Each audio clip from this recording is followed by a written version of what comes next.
సిదిరి అప్పలరాజు కొడుకు 18 ఏళ్ల పిల్లోడు బైక్ తోలుతా ఉండి కర్మవశాత్తు బైక్ తోలుతా ఉండి ఎవరినో గుద్ది బైక్ తోలుతా ఉండి ఒక మనిషి చనిపోయాడు. యాక్సిడెంట్లు అవుతా ఉంటాయి. యాక్సిడెంట్ అంటే బైక్ కారు రోడ్డు మీద పడటం కాదు పరం, ఒక కుటుంబం మొత్తం రోడ్డు మీద పడిపోవడం. మాకు దిక్కు ముక్కు లేదు. మరి నీళ్లతో పెడుతున్నావా జ్వరంతో ఉన్న పిల్లాడికి? ఏడ్ చేస్తాం, నా పరిస్థితి ఏమన్నా చేస్తాం, మా ఆయన ఏడ్ చేస్తాం.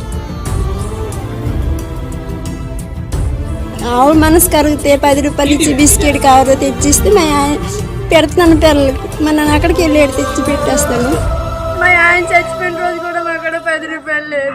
సిదిరి అప్పలరాజు కొడుకు 18 ఏళ్ల పిల్లోడు.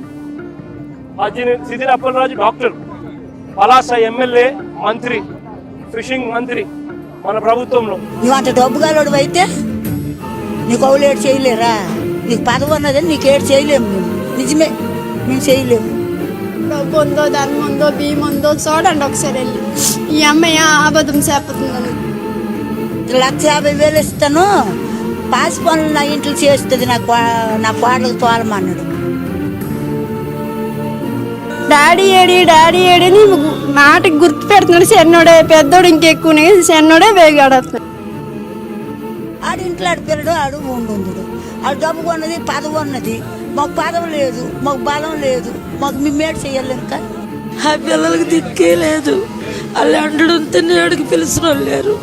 ఈ పది మేము ఇక్కడ ఉన్నాము, రేపు మా ఇళ్ళకి మేము వెళ్ళిపోతాము.